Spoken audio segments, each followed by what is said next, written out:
Welcome into the Steelers Talk Mailbag. I'm your host, Jack Sperry, and this week I'm going to be answering your questions here as we prepare for Steelers versus Bengals in Week 13. Can't wait to answer your questions today, guys. And if you want to get your question on a future Steelers Talk Mailbag, here's what you got to do.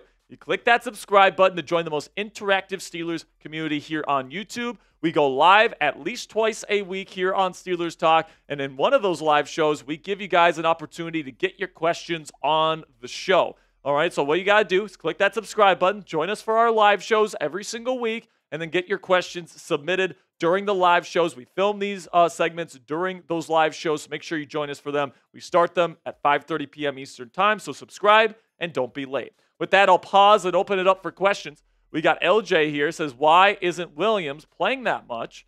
24-24 Pittsburgh OT. So that's his score prediction for Steelers-Bengals. He thinks it's going to go to OT. In terms of Mike Williams here, and Big Mike, and why he hasn't played a large share of the snaps through the first 3 games of his Steelers career is because he hasn't been caught up with the playbook. The thing about Arthur Smith is that he likes to have 2 plays called in the huddle, all right? And you guys will see Russell Wilson at the line of scrimmage, go to his head, go can, and that means he's canning it, throwing it in the trash can, okay, so to speak, and then you go to the other play, all right? Mike has not really, gotten the verbiage and the plays down in terms of memorizing it. All right, and especially when you play on a short week against Cleveland, it's not going to give him an opportunity to really grow in his knowledge of the playbook. But now, hopefully, now that he's had a mini bye week to really memorize and really get comfortable with this Arthur Smith scheme, he can go out there and be a full-time starter. And I do expect him to have a much larger snap share than what he's had the previous weeks. And I think that the Steelers' offense and their passing attack is going to be more dynamic because of it. Then we get one here from Pittsburgh Steelers fan 8. My man says, I'm a big special teams guy, and I love Danny Smith, and I could see a Chris Boswell touchdown. Do you guys agree? Little flip pass? No. I'm sorry, Pittsburgh Steelers fan 8. I don't see this happening. If it happens, I will be going nuts on the watch party. Hopefully you watch this Sunday.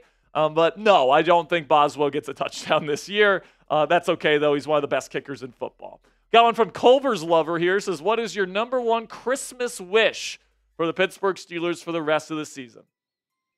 I would love to win the Super Bowl, but how about we stay healthy the rest of the year? All right, no more big injuries. I just want the Steelers to be healthy enough to give them a legitimate shot to go on a run this year. All right, last year TJ Watt got hurt at the end of the year, really killed our shot in the playoffs, in my opinion. So hopefully now that we have a quarterback a little bit, and now that we have a complete roster, I'm hoping that the Steelers can just stay healthy. Hopefully Highsmith can come back and stay healthy to give us a best possible chance. I think that's a pretty good one right there. So we got one from Christian Andujar here. Says, Watt is getting triple or double teamed, so this defensive line and the other linebackers need to be more productive to help out Watt. So no, TJ Watt isn't overrated. He just needs help. That's all. I mean, Christian, I don't know if you've noticed, but the people around TJ Watt are having great seasons. I mean, you've got Cam Hayward, who's a first-team All-Pro right now. You got Alex Highsmith, who has been hurt, but when he's been on the field, he's been awesome. Nick Herbig has been awesome. So, I disagree with you, but in a different way, all right? So I look at it from a different way, Christian. I think because he gets so much attention, it helps the other people around him, and it makes this pass rush better. All right, so I agree with you. TJ Watt is not overrated. He is still an awesome player and a true number 1 edge rusher, and one of, if not the best edge rusher in football. But because he gets so much attention, he makes the Steelers pass rush and the people around him that much better. So I don't think they need to do more. I think that they're doing exactly what they need to do because this defense is one of the best in football. So what say you guys? Let me know down there in the comments section. Is TJ Watt overrated? Simply give me a yes or a no down there in the comments section. In just a second, we'll be talking about our sponsor today at Fanatics. Well, I'm talking about Fanatics today. Give me a yes or a no down there in the comments. With that, if you guys want a brand new Russell Wilson jersey in your closet today, or if you want to get a gift a Russell Wilson jersey to someone you love in your life, you guys can go to chatsports.com/Russ just in time for Christmas to get your brand new Russell Wilson Steelers jersey today. Plus, if you want to give a little gift to us here at Steelers Talk for all the hard work we do for you guys, giving you guys free, informative Steelers content, if you click that link and you make a purchase, Fanatics going to send us part of the proceeds. So if you guys want to give us a little bit of a tip here and you guys want to get a brand new Russell Wilson jersey, this is your opportunity to do so. Go to chatsports.com/Russ to pick up your brand new jersey today. Got a $10 super chat from DJ Yes here. What's up, my man? Says this is getting blown out of proportion. This happens every year where we lose 1 or 2 games to teams that have lost their season, also known as the typical Tomlin trap game.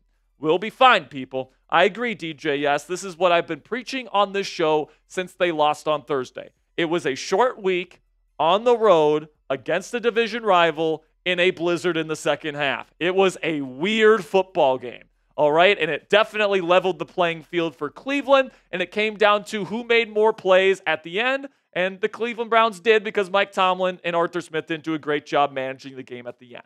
That's what it came down to, okay? It doesn't mean the Steelers' season is over. They are 5-0 against teams that have a winning record right now. That is the best in the National Football League. We're going to be just fine, guys. And then we got one from Tejer here. It says, will Pittsburgh deliver us all a big gift of Christmas, with a win over the Chiefs? Here's the thing, man. I think that it's actually possible. I think it's possible that they beat the Chiefs, all right? Just look at yesterday. Bryce Young and the Panthers at home competed with the Kansas City Chiefs. All right, and the Steelers are a team that's built to control the clock, throw down the field when you give them opportunities to do so, and then play great defense. All right, the Chiefs' offense, not that great this year. The defense has been playing worse over the last couple of weeks or so. Now, the Chiefs are a good team in the fourth quarter in those weighty moments. So maybe the Chiefs, once again, win a close game against Pittsburgh. But make no mistake, I think we're going to be right here on Steelers Talk on Christmas for our watch party. And I think that game's going to be a lot closer than people think, and I think it's going to come right down to the wire. Got one from Charlie Raymond here. Says, should the Steelers fire Arthur Smith? Not yet. I don't think so. And especially if the Steelers make the playoffs, I think you give him another season or maybe even another 2 seasons. He's not perfect, man. I mean, you just look at what happened last Thursday. He's so predictable on first down plays, man. Every team knows we're running the football on first down. It's just a ridiculously high percentage the Steelers run the ball on first down.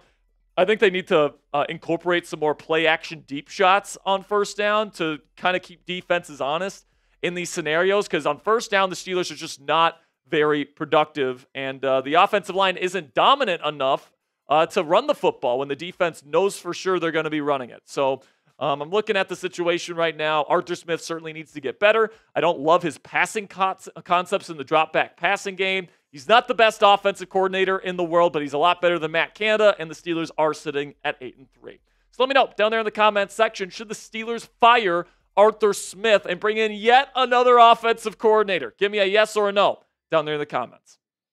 Going from It's Juju, $5 super chat. What's up? It's Juju.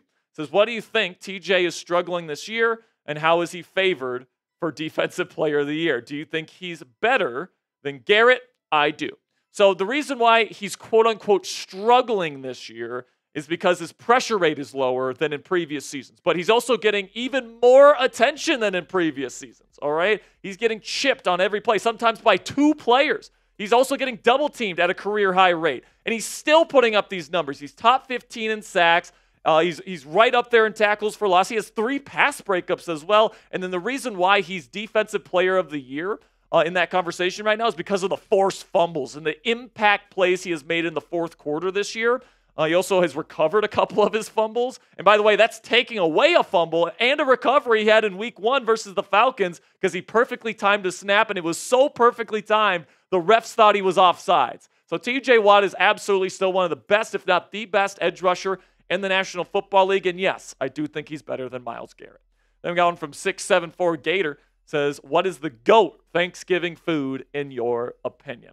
So Thanksgiving food, I mean, the GOAT in terms of like greatness, it's got to be turkey, right? Because it's Turkey Day. The day is named after the turkey. If you're talking about which one's my favorite, I mean, I'm a pumpkin pie guy. If you get a good bakery-made pumpkin pie with Cool Whip, like a half container of Cool Whip on that thing, oh my gosh, I am absolutely diving into that. That's my favorite. Let me know what you guys think down there in the comment section. What's your favorite Thanksgiving food?